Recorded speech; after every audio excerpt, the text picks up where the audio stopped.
Friends, we gather together this afternoon to celebrate the life and to honor the memory of Elaine Ellis. Elaine's family very much appreciates your presence here with them this afternoon, which offers them a great deal of comfort and support. Adonai ma'adam v'teda ehu ben enosh v'achashvehu. O Lord, what are we that you have regard for us? What are we that you are mindful of us? We are like a breath, our days are like a passing shadow. We come and we go like grass, which in the morning shoots up renewed, in the evening it fades and it withers. You cause us to turn to dust, saying, "Return, you mortal creatures." Would that we were wise, that we understood whither we are going. For when we die, we carry nothing away. Our glory does not accompany us. Mark the wholehearted and behold the upright. They shall have peace. The author of the first of the Bible's 150 Psalms describes for us in language that is both poignant and succinct the nature of the good life and the fruits of that life. Happy are those who have not followed the counsel of the wicked, nor taken the path of sinners, nor joined the company of the insolent. Rather, the teaching of God is their delight, and they study that teaching day and night. They are like a tree planted beside streams of water that yields its fruit in its season, whose foliage never fades and whose fruit always flourishes. We join together in the 23rd Psalm. Before I read this very famous and wonderful psalm, I just want to say one thing about it. The psalm begins in the third person singular, describing God as He. In the middle of the psalm, it moves to the second person singular. Yea, though I walk through the valley of the shadow of death, I will fear no evil, because you are with me. And that's one of the things that comforts us at difficult times. But it also points to a model for ourselves, because during times like these, what is most healing, what is most gratifying, what is most needed is the presence of one another, to each other, to be with our friends and family, and to provide them with support, a sense of buoyancy, and optimism for the future. If you wish, please join me in the 23rd Psalm.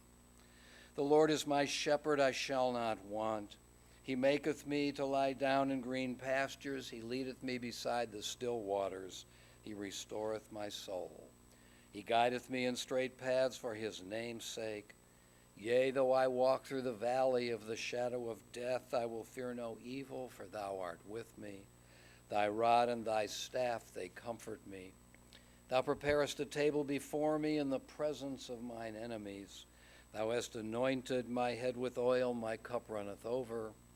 Surely goodness and mercy shall follow me all the days of my life, and I shall dwell in the house of the Lord forever. Kohelet, the author of the biblical book of Ecclesiastes, reminds us that for everything there is a season, a time for every experience under the heavens, a time to be born and a time to die, a time to plant and a time to uproot what is planted, a time to tear down and a time to build up, a time to weep and a time to laugh, a time to grieve and a time to dance, a time to throw stones and a time to gather stones, a time to embrace and a time to refrain from embracing, a time to seek and a time to lose, a time to keep and a time to discard, a time to tear and a time to sow, a time to keep silence and a time to speak. In the rising of the sun and in its going down, we will remember Elaine Ellis. In the blowing of the wind and in the chill of winter, we will remember her. In the opening of buds and in the rebirth of spring, we will remember her. In the rustling of the leaves and in the beauty of autumn, we will remember her. In the beginning of the year and when it ends, we will remember her. When we are weary and in need of strength, we will remember her. When we are lost and sick at heart, we will remember her. When we have joys we yearn to share, we will remember her. So long as we live, she too will live, for she is now always a part of us as we remember her. Elaine Ellis died this past Saturday morning at the age of 98 and a half. She lived a long, full, active life, and she lived her life robustly until her first stroke at the age of 94. We gather today to mourn her passing, to be sure, but more than to mourn, we gather to celebrate her life and the person that she was. Now, two important facts about Elaine Ellis are the following: that she worked for most of her life, and that she both loved that work and the people with whom she worked. After her first husband, Arnold, died, Elaine gained employment at Western Reserve Manufacturing, involved as it was in the Second World War effort. And soon thereafter, she joined Master Manufacturing, where she worked for more than 50 years. At Master Manufacturing, Elaine's innate gifts manifested themselves, especially her strong will, her sharp intelligence, and her love of people. During her years there, she was mostly involved with employee benefits. But for Elaine, these employees were much more than names on her roster or figures in the economies of the company. Much more than that, they were her friends. She cared for them and loved the interactions that she had with them. And those interactions extended well beyond her office relationships.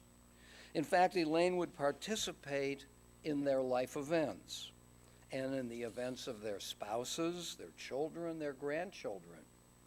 Elaine attended their family celebrations and their holiday parties.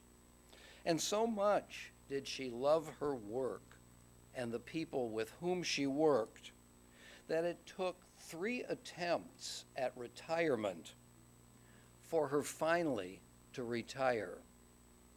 Indeed, each of her first 2 retirements found her quickly returning to the labor and to the people she loved.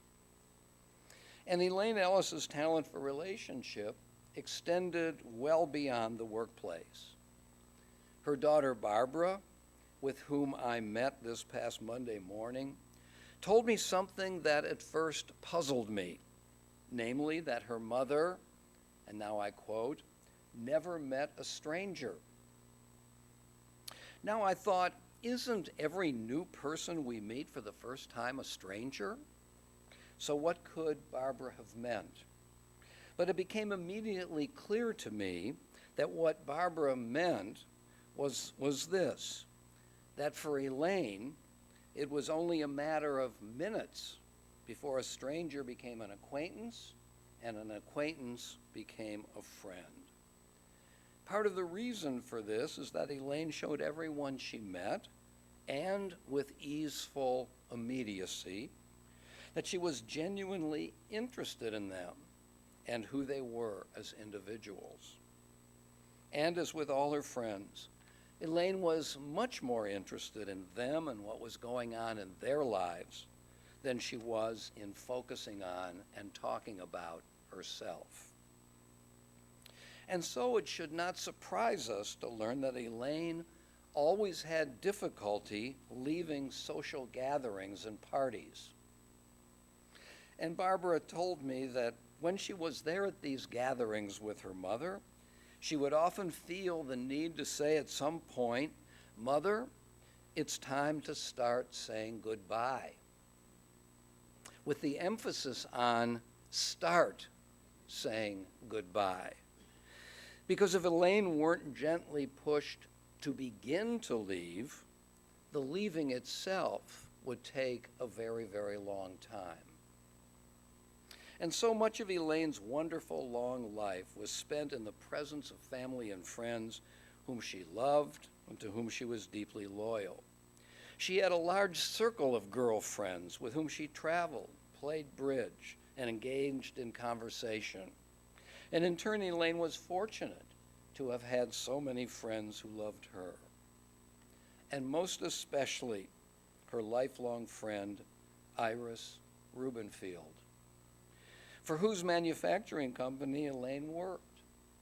But well beyond this, Iris, you cared for Elaine, became her devoted confidant, and supported her in every possible way throughout the long decades of your deep friendship. And after Elaine's first stroke 4 years ago, Iris, you visited Elaine every Saturday afternoon while also visiting Elaine's daughter Diane every Sunday. The family is so very grateful for your friendship with Elaine and for the person you are. And Elaine and Barbara, mother and daughter, were so fortunate to have enjoyed a rich friendship of their own. Throughout the years, you talked regularly together, traveled together, visited museums, experienced Broadway shows, and spent long stretches of time together. And Barbara told me how grateful you are that you had your wonderful mother for so long, and how privileged you felt and feel to have been able to take care of her during the final years of her life. Elaine is survived by her daughters, Diane and Barbara, by her grandchildren, Abigail, Brianne and Graham, Scott, Julie and Dan, and Amanda and Dan, by 5 great-grandchildren, by her brother Paul, and by her sister-in-law, Iris. She is also survived by her son Michael's former wife, Lisa, and her stepdaughter-in-law, Debbie. Elaine was predeceased by her parents, Gisela and David, by her husbands Arnold and Ozzie, by her son Michael, by her sister Ruth, by her brother-in-law Alan, her sister-in-law Doris, her brother-in-law Don, and by her stepson Larry and her stepdaughter Robin. Elaine Ellis lived an enchanted, though certainly not a trouble-free, life, filled as it was with family, with friends, with satisfying work, and with great health well into her 10th decade. She touched many lives and in turn was enriched by the presence of the wonderful people in her own life. Those who loved and admired Elaine Ellis will never forget her. Zichrona livracha. Her memory will always be our blessing. Amen. It's my privilege now to welcome forward 4 of Elaine's devoted and loving caregivers who will read a poem to us. Tiara Jones, Sharon McNeil, Lindsay Brown, and Jessica Hunter.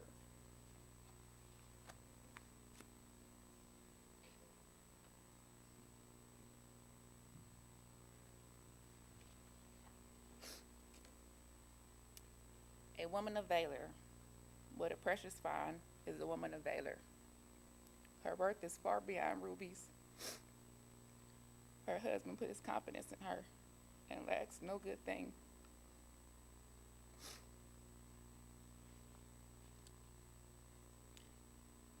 She is good to him, never bad. All the days of her life, a woman of valor.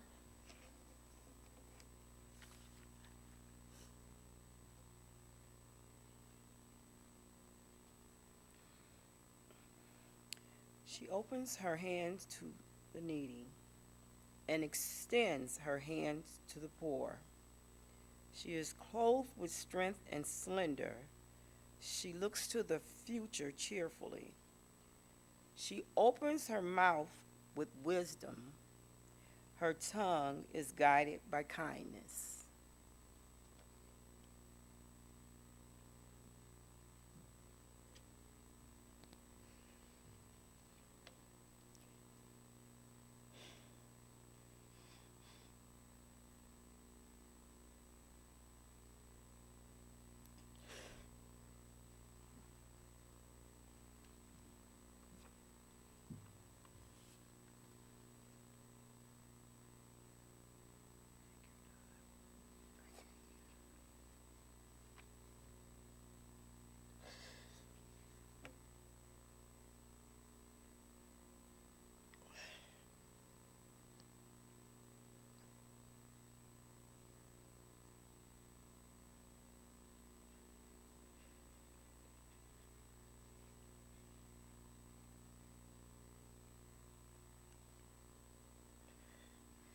She oversees the activities of her household and never eats the bread of idleness.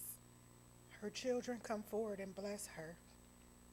Her husband praises her and says, "Many women have done superbly, but you surpass them all."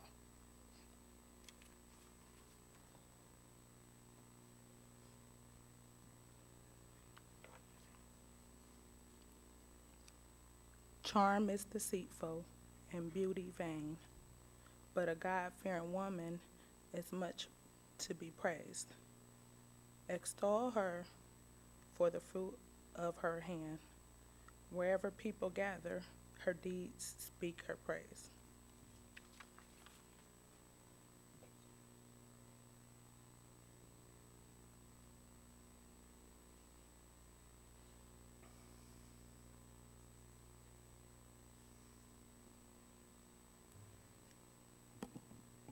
As you well can imagine, I have worked with many families over the years on the funerals of loved ones, and I've experienced many ways in which tribute can be expressed and love for the deceased.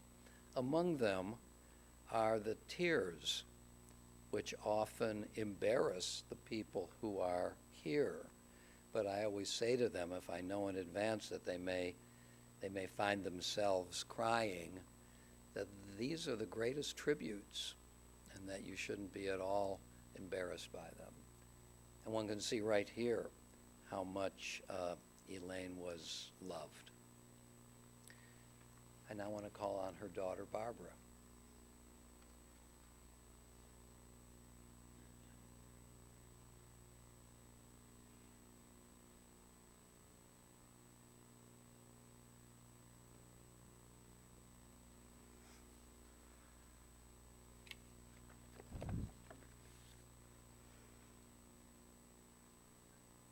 I don't know if I can do as good a job as Rabbi Klein, but I'll give it a shot.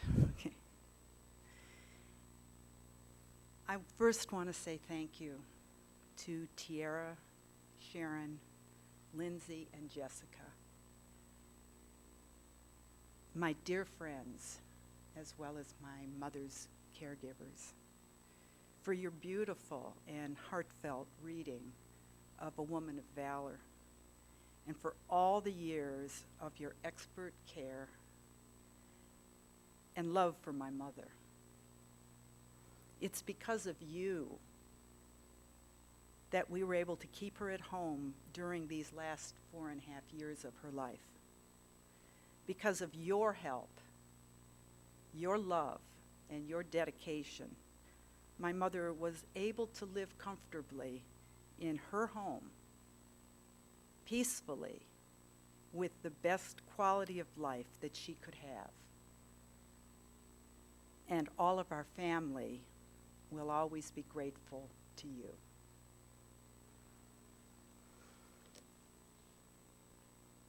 How can I describe my mother, Elaine Ellis? Strong, gentle, strict, forgiving, opinionated, reserved, generous, compassionate, loyal, and classy. These are some of the words that come to my mind. But because each of us shared different moments of her long life and knew her in our own unique ways, we each have different words. Today, as we gather to celebrate her life, let's create a shared memory that represents this remarkable woman. Elaine was born in 1920, before the invention of the FM radio, before frozen food, or the jet engine. Happy times during her childhood were fondly remembered with her sister Ruth, brother Paul, and cousin Eleanor at Euclid Beach Park. She took buses by herself to Silver's Temple because she thought it important to get a good Jewish education. She was a smart, confident young lady, poised to marry her first love when tragedy struck, and she lost her fiancé to a sudden aneurysm very shortly before their wedding. Even so, Elaine persevered and eventually married her first husband, Arnie Rose, building a home and family and a network of friends across the city. She forged a lifelong, very special bond with her sister-in-law, Iris Rubenfield, and eventually worked together with her for over 50 years in the business, as Rabbi Klein talked about. She married twice, losing both husbands and her son Michael to heart disease, her stepdaughter Robin to cancer, and her stepson Larry to a heartbreaking, prolonged illness. But despite these hardships, Elaine weathered all of these trials with dignity and with grace. However much she was hurting inside, she rarely let it show. Instead, she carried on for all of us, leading by her strong example. And as the stages of her life passed like the changing seasons, my mother remained vigorous and full of health and was blessed to have known so many people who filled her life with happiness, with purpose, and with meaning. We all remember Elaine's kindness and generosity and how she showed a genuine appreciation for and a desire to benefit people without regard to who or what they were. She took a sincere interest in others, always asking questions about their careers, their values and aspirations, rarely talking about herself, never preaching. A lifetime learner, she attended adult education seminars from the temple to lecture retreats in Chautauqua, New York. Once I found out she was taking a class on quilting, and I asked her if she was interested in taking up the hobby.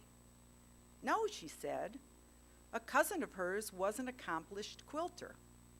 She wanted to learn just so that she could more fully appreciate her cousin's art. Another time I called her from Memphis, where I lived, around 11 a.m.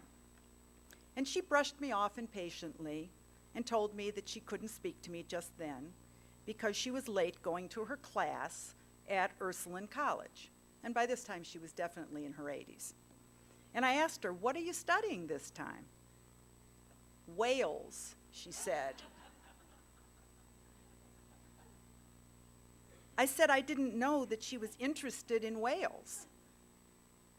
And she said, "Why not? It's something I don't know much about, and I'd like to learn." Her home bridge games continued even when nobody remembered the cards. There was always a holiday brisket in the oven. Her job at Master Manufacturing to safeguard the employee profit-sharing plan was too important for her to retire, as Rabbi Klein said. She was especially close to her brother Paul, who was not only a brother, but a friend and companion. She looked forward to their Friday night outings with good friend and cousin, Judy Rosenthal, enjoying adventuresome dinners and very lively conversations. And anyone who knows Paul can attest that he always could be counted on for lively conversations. For years, she was a regular visitor at Montefiore, tirelessly attending to the needs of her daughter Diane, my sister, who couldn't be here with us today. And characteristically throughout her life, Elaine never sought special attention.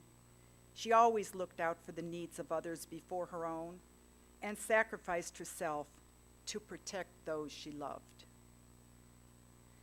So, what is left of a life so long and so well lived? We are left. We who share Elaine's warmth and hospitality, the Jewish traditions she upheld, and the family she held together.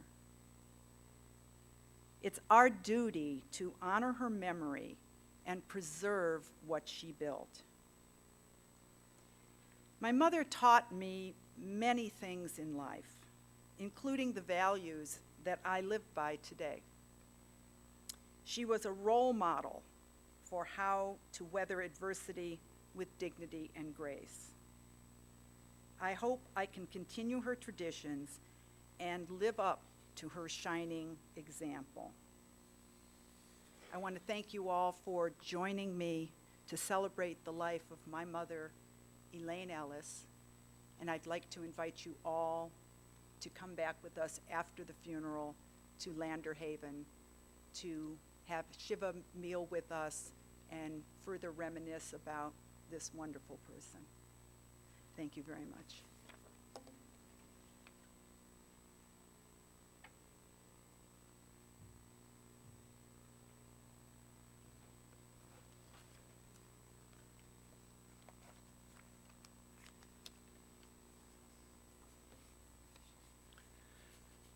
O God of life, amid the ceaseless tides of change which sweep away the generations, your love remains to comfort us and to give us hope. Around us are life and death, decay and renewal, the flowing rhythm that all things obey. Our life is a dance to a song that we cannot hear. Its melody courses through us for a little while, then it seems to cease. Whence the melody and whither does it go? In darkness as in light, we turn to you, the source of life, and the answer to all of life's mysteries. Will you please rise now for the Eil Mole Rachamim? Eil Mole Rachamim shochein bam romim, hamtzei menucha nechona tachat kanfei hashchina, im kadoshim utahorim kazohar harakia mazhirim, et nishmat yakirenu shahacha laolama. Baal Rachamim yastireh b'seder kanafav laolamim, v'yitzror bitzrach ayim et nishmata.